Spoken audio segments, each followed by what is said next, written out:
Friends, welcome back to my channel. ప్రతిరోజు కార్తీక దీపం serial టీవీలో కన్నా ముందుగా చూడడానికి వెంటనే మా ఛానల్ని సబ్స్క్రైబ్ చేసుకొని పక్కనే ఉన్న గంట సింబల్లో ఆల్ పైన క్లిక్ చేయండి. అప్పుడే నేను పోస్ట్ చేసే వీడియోస్ మీరు మిస్ కాకుండా నోటిఫికేషన్ ద్వారా చూడగలరు.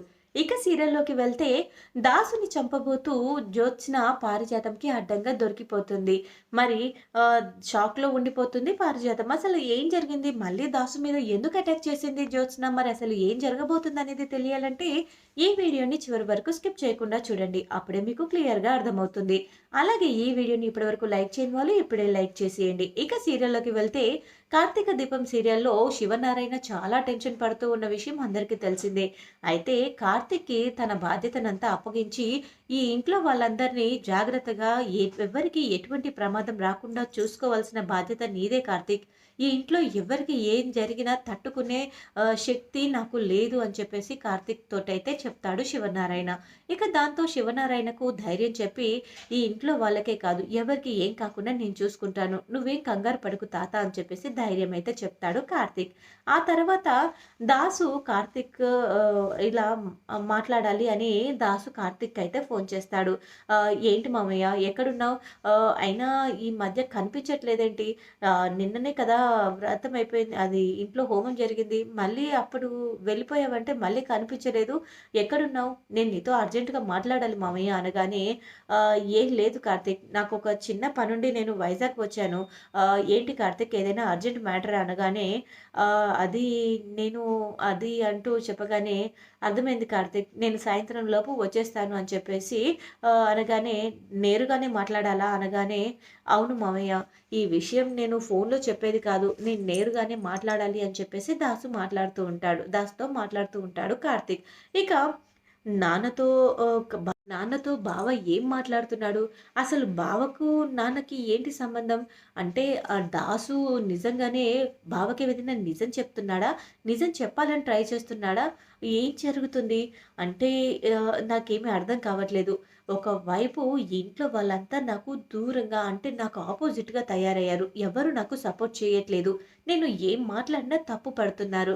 నేను దీపని ఎంతెంత అవమానించాలని చూస్తున్నానో, వాళ్ళు దీపను అంతంత నెత్తిన పెట్టుకుంటున్నారు. ఆ దీపే ఈ ఇంటికి అడ్డు, నా కాపురానికి, నా జీవితానికి అడ్డు అనుకుంటే, ఆ దీప కడుపులో ఒక బిడ్డ పుట్టబోతుంది. అది కూడా ఈ ఇంటి ఇలవేల్పైన జ్యోత్స్న. అసలు అది ఆహ్, జీర్ణించుకోలేకపోతున్నాను నేను. దీప ప్రెగ్నెంట్ అవ్వడం ఏంటి? అందులోనూ తాత భార్య అయిన జ్యోత్స్న మళ్ళీ తన కడుపులో పుడుతుంది అని గురువుగారు చెప్పడం ఏంటి? నాకసలు ఏమీ అర్థం కావట్లేదు. ఈ ఇంటి వారసురాలికి మంచి జరిగిపోతుంది అని చెప్పారు.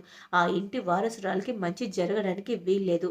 అలాగే ఈ ఇంట్లో వాళ్ళకి ప్రమాదం పొంచి ఉంది అని చెప్పాడు. కానీ ఎవరికి అనేది చెప్పలేదు. నేనెలాగో ఈ ఇంటి మనిషిని కాదు కాబట్టి ఖచ్చితంగా ఈ ఇంట్లో వాళ్ళకి నేనే ప్రమాదం తలపెట్టాలి. లేదంటే ఆ దాసు ఏదో ఒకరోజు ఆ నిజం బయటపెట్టి దీపే ఈ ఇంటికి అసలైన వారసురాలు, సుమిత్ర దశరథల కూతురు అన్న నిజం చెప్పేస్తాడు. అలా చెప్పకూడదు అంటే నేను దాసుని కలవాలి.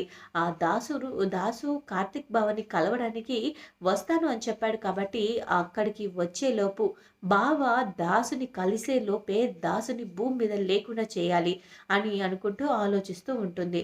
అయితే కార్తీక్‌ని ప్రతి క్షణం అబ్జర్వ్ చేస్తూ ఉంటుంది. ఎక్కడికి రమ్మంటావు అల్లుడు అంటూ ఫోన్ చేస్తాడు కదా! అప్పుడు చెప్తాను. నేను దాసుని బావ కన్నా ముందుగానే కలిసి దాసుకి ఎలా బుద్ధి చెప్పాలో అలా చెప్తాను అని అనుకోని ఆలోచిస్తూ ఉంటుంది. ఆ తర్వాత అంతలోనే పారిజాతం వస్తుంది.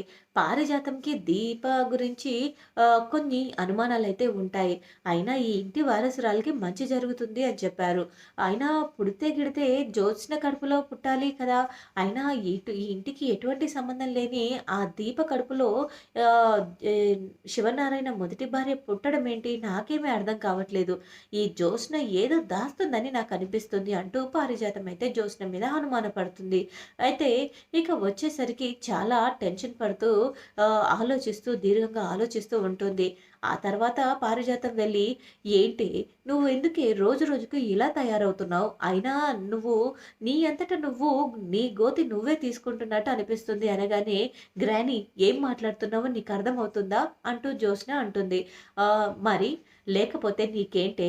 అసలు ఆ దీప గురించి, ఆ దీపకు పుట్టే బిడ్డ గురించి నీకెందుకే? అనవసరంగా దాన్ని మాటలని నువ్వు చెంపదెబ్బ తిన్నావు కదా! అసలు నీ నోటికి అద్దు అదుపు ఉండదా? అసలు ఎందుకిలా తయారవుతున్నావు రోజు రోజుకి? అసలు ఏం ఆలోచించి మాట్లాడుతున్నావు అసలు? ఆలోచించే మాట్లాడుతున్నావా? నువ్వు ఆ విచక్షణ జ్ఞానాన్ని కోల్పోతున్నావు జ్యోత్స్న. ఇలానే ఉంటే ఈ ఇంట్లో స్థానాన్ని కూడా కోల్పోతావు. నీ అంతట నువ్వే ఈ ఇంటి నుంచి వెళ్ళిపోయేలాగా చేస్తున్నావు. అసలు ఎందుకిలా చేస్తున్నావో నాకైతే అర్థం కావట్లేదు అనగానే, గ్రానీ ఇప్పుడు నువ్వు నాకు క్లాస్ పీకడానికే వచ్చావా? అసలు ఎందుకొచ్చావు? ముందు వచ్చిన పనేంటో చెప్పు అనగానే, ఏంటే ఎందుకంత ఆవేశం నీకు? అంటూ అనుకుంటూ ఉండగానే, ఇక అంతలోనే కార్తీక్ ఫోన్‌ని ట్యాప్ చేయాలని అనుకుంటుంది జ్యోత్స్న. అందుకోసం కార్తీక్ ఎక్కడికి వెళ్తున్నాడు? ఏం చేస్తున్నాడు? ఎవరిని కలుస్తున్నాడు? అని తెలుసుకోవడానికి కార్తీక్ ఫోన్‌లో ఒక యాప్ అయితే ఇన్‌స్టాల్ చేస్తుంది. ఇక తర్వాత కార్తీక్ ఎక్కడికి వెళ్తున్నాడనే విషయం కూడా తెలుసుకుంటుంది. అయితే కార్తీక్‌కి దాసు కాల్ చేయడం, అలాగే దాసు కాల్ చేయగానే ఇక్కడ కలుద్దాం మామయ్య అని చెప్పేసి అంతలోనే కార్తీక్ దాసుకి మనం పలానా ప్లేస్‌లో కలుద్దాం మావయ్య అని చెప్పేసి అనేసరికి ఇక బావ వెళ్ళే లోపే నేను ఆ ప్లేస్‌కి వెళ్ళాలి.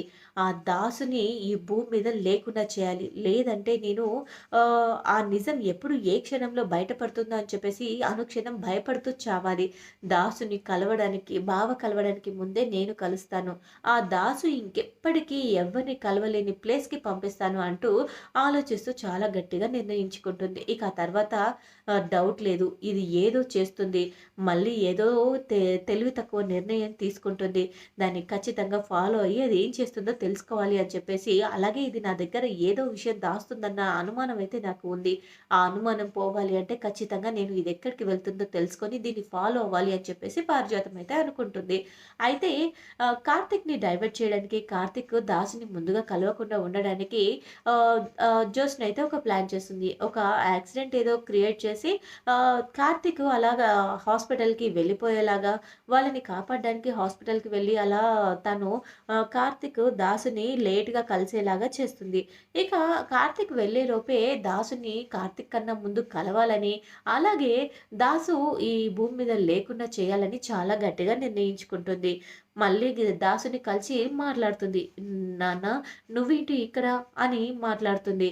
ఏంటి నువ్వు ఇక్కడికి వచ్చావు? అయినా నేనిక్కడికి వస్తున్నానని నీకెలా తెలుసు? అంటూ అనగానే, అదేంటి నాన్న కూతురికి నాన్న గురించి తెలియకుండా ఉంటుందా? అనగానే, చూడమ్మా నువ్వు కూతురుగా నన్ను నేను నిన్ను కూతురుగా అనుకోవచ్చు. కానీ నువ్వు నన్ను నాన్న అనుకుంటున్నావన్న విషయంలో నేను అస్సలు నమ్మను.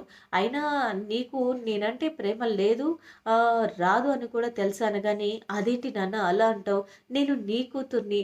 నీ మీద ప్రేమ లేకుండా ఎలా ఉంటుంది నాన్న?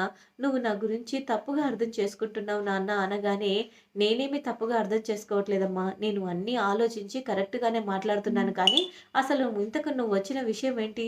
ఎందుకొచ్చావో చెప్తే నేను నా పని నేను చూసుకుంటాను అనగానే, నిజంగానే నేను నీ పని చూడడానికే వచ్చాను నాన్న. అయినా నేను ప్రతిక్షణం భయపడుతూ నరకం అనుభవిస్తూ, ప్రతిక్షణం భయపడుతూ బ్రతకాలని నాకు లేదు.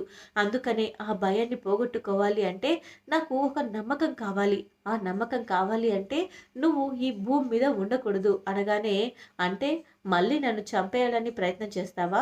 నన్ను అడ్డు తొలగించుకునే ప్రయత్నం చేస్తున్నావా? అంటూ అనగానే, నేనెందుకు అలా చేస్తాను నాన్న. కానీ నువ్వు ఈ భూమి మీద ఉండకూడదు. ఇంతకుముందు నిజంగానే నేను ఆ ప్రయత్నం చేశాను. ఆ ప్రయత్నంలో ఫెయిల్ అయ్యాను. ఆ ప్రయత్నంలో ఫెయిల్ అవ్వడం వల్లే ఇప్పుడు నేను ఈరోజు ఇంత నరకం, ఇంత టార్చర్ అనుభవిస్తున్నాను. దీపే ఈ ఇంటికి అసలైన వారసురాలని నువ్వు చెప్తావని ప్రతి క్షణం భయంతో చస్తున్నాను. అలా ప్రతి క్షణం భయపడుతూ బ్రతికే బ్రతుకు నాకు వద్దు నాన్న అంటూ అనగానే, అంటే ఏం చేయబోతున్నావు అనగానే, ఏం చేయబోతున్నానంటే అంటూ బ్యాగ్‌లోంచి కత్తి తీసి పొడవాలని చూస్తుంది. ఇక దాంతో కార్తీక్ రాకుండా చేసి జ్యోత్స్న దాసు మీద అటాక్ చేస్తుంది. ఇక దాసుని చంపబోతుండగా అంతలోనే పారిజాతం వస్తుంది.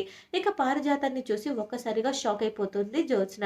గ్రానీ నువ్వేంటి ఇక్కడ అనగానే, ఇక జ్యోత్స్న చేతిలోంచి ఆ కత్తి తీసుకొని చెంప చెల్లుమనిపించి, నువ్వసలు మనిషివేనా? కన్న తండ్రినే చంపాలని చూస్తావా? అసలు ఏంటే నువ్వు ఇలా తయారయ్యావు అనగానే, నీ పెంపకంలో పెరిగింది కదమ్మా! ఇంతకన్నా గొప్పగా ఆలోచిస్తుందా ఏంటి? ఎవరినైనా తన దారిలోంచి అడ్డు తొలగించుకోవాలనే చూస్తుంది తప్ప, అందరిని తనతో కలుపుకోవాలని ఎందుకు చూస్తుంది? ఎందుకంటే, నీ మనవరాలు కాబట్టి అంతా నీ పెంపకంలో పెరిగిన దానికి ఇంతకన్నా మంచి బుద్ధులు వస్తాయా అంటూ ఇంతకు ముందే నన్ను చంపాలని చూసింది. కానీ, ఆ దేవుడి దయ వల్ల నేను బ్రతికిపోయాను. కానీ ఇప్పుడు మళ్ళీ ప్రయత్నం చేసింది. నీ వల్ల నేను బ్రతికిపోయాను. కానీ ఆ జ్యోత్స్నని మాత్రం ఇంకా వదిలిపెట్టేదే లేదు. ఖచ్చితంగా జ్యోత్స్న బండారం అందరి ముందు బయట పెడతాను. నేను జ్యోత్స్నకి బుద్ధొచ్చేలా చేస్తాను అని చెప్పేసి దాసు అయితే వెళ్ళిపోతూ ఉంటాడు. ఇక జ్యోత్స్న ఇలాంటి పని చేసినందుకు ఒక్కసారిగా షాక్‌తో అయితే కుప్పకూలిపోతుంది పారిజాతం. పారిజాతం జ్యోత్స్నని బాగా కొట్టి, పారిజాతం జ్యోత్స్నని బాగా అవమానిస్తుంది. అయితే ఆ తర్వాత నేను నిన్ను పువ్వుల్లో పెట్టుకొని పెంచుకున్నాను కదే! నా మనవరాలు ఆ ఇంటికి ఏకైక వారసురాలుగా ఉండాలని, ఆ ఇంటి వారసురాలిని నేను చంపేయాలని చూశాను కదే! అయినా దీప ఆ ఇంటి అసలైన వారసురాలన్న విషయం కూడా నువ్వు నా దగ్గర దాచావు. నా కొడుకుని చంపాలని చూసావు. నిన్నస్సలు క్షమించను. నిన్ను అంటూ చాలా కోపంతో రగిలిపోతూ ఉంటుంది పారిజాతం. ఇక చూడాలి మరి తర్వాత ఎపిసోడ్‌లో ఏం జరగనుందో. మరి పారిజాతంకి అసలు విషయం తెలిసిందని తెలిసిన తర్వాత మరి జ్యోత్స్న ఎలాంటి నిర్ణయం తీసుకోబోతుంది? దాసుతో పాటు జ్యోత్స్న పారిజాతం అడ్డు కూడా తొలగించుకోబోతుందా? మరి అసలు ఏం జరగబోతుంది? మరి పారిజాతం ఎలాంటి నిర్ణయం తీసుకుంటుంది? ఇప్పటికైనా పారిజాతంలో మార్పు వస్తుందా? మరి తన కొడుకుని చంపాలని చూసిన జ్యోత్స్నకి ఎలా బుద్ధి చెప్పబోతుందనేది తెలియాలంటే తర్వాత ఎపిసోడ్ వరకు వేచి చూడాల్సిందే. ఈ వీడియో గనుక మీకు నచ్చినట్లయితే లైక్ చేసి షేర్ చేయండి. మా ఛానల్‌లోని మరెన్నో లేటెస్ట్ అప్డేట్స్ కోసం వెంటనే మా ఛానల్‌ని సబ్స్క్రైబ్ చేసుకొని పక్కనే ఉన్న గంట సింబల్‌లో ఆల్ పైన క్లిక్ చేయండి. అప్పుడే నేను పోస్ట్ చేసే లేటెస్ట్ అప్డేట్స్ వీడియోస్ మీరు మిస్ కాకుండా నోటిఫికేషన్ ద్వారా చూడగలరు. Thanks for watching my video.